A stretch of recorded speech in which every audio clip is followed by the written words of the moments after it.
மக்களே எப்படி இருக்கீங்க? நம்ம ஃப்ளைட்டில் ஏறின பிறகு அந்த அனௌன்ஸ்மெண்ட்லாம் முடிஞ்சு ஃப்ளைட்டு கிளம்ப போகுது. அந்த நேரம் ஒரு ஏர் இண்டியா எக்ஸ்பிரஸ் அப்போ தான் லேண்ட் ஆச்சு. இப்போ நம்ம ஃப்ளைட்டு கிளம்பி ரன்வே பார்த்து போகிறதுக்கு ரெடியாக இருக்குது. ஆக்சுவலாக இந்த வெக்கேஷன் நான் என்ன பிளான் பண்ணியிருக்கேன்னா, நான் சொல்லியிருந்தேன்ல ஒரு ஆக்சிடெண்ட்டில் எனக்கு ஹிப்பு டிஸ்லோகேட் ஆகிருந்துச்சு அப்படின்ட்டு. இது எனக்கு ஹாஸ்பிட்டலில் போய் இது என்ன பண்ணணும் நம்ம அப்படின்னு ஒரு பிளான் பண்ணணும். அதுக்காக தான் நான் கிளம்புறோம். எந்த ஹாஸ்பிட்டலில் பார்க்கணுன்னு நினச்சிருக்கேன்னா, கோயம்புத்தூர் கங்கா ஆர்த்தோவில் போய் பார்க்கணும் அப்படின்றது எனக்கு ஒரு பிளானு. அதனால் என்ன சொல்கிறாங்க, எது சொல்கிறாங்க, என்ன சர்ஜரி சொல்கிறாங்களா அப்படிங்கிறதுக்காக தான் மெயின் பிளானு. எனக்கு அந்த 11 வருஷம் ஆயிடுச்சு.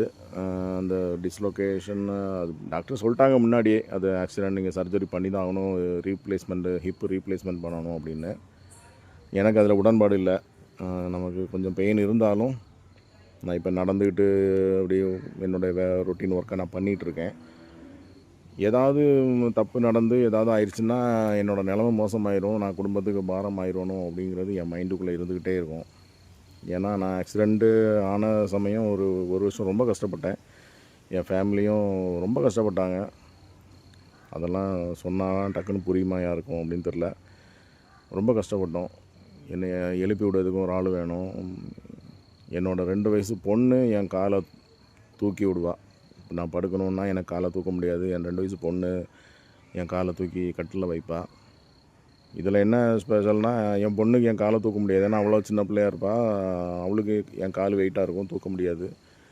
கஷ்டப்பட்டு தூக்குவா. அதெல்லாம் இன்னும் என் கண்ணு முன்னாடியே இருக்குது. இன்னொரு தடவை அப்படி ஒரு கஷ்டம் குடும்பத்துக்கு கொடுக்கணுமா?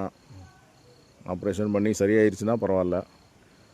ஏதாவது நடந்துருச்சுன்னா பிறகு நம்ம பாரம் ஆயிடுவோம் அப்படிங்கிற மைண்டுக்குள்ளே இருக்குது. அதனால் கடவுளே, அடுத்து உங்கள் கையில் தான் நாங்கள் இருக்கோம் அப்படின்னு நினச்சிட்டு தான் போகிறோம். டாக்டர் என்ன சொல்கிறாங்க, என்ன ஏதுன்னு பார்க்கலாம். நல்லதே நடக்கும் அப்படின்னு நம்புகிறேன். ஆனால் எனக்கு சர்ஜரியில் பெரிய அளவில் உடன்பாடு இல்லை. பார்க்கலாம் என்ன நடக்குன்னு. ஓகே மக்களே, நம்ம ஃப்ளைட்டு இப்போ பாருங்கள் ரன்வே கிட்ட வந்துருச்சு.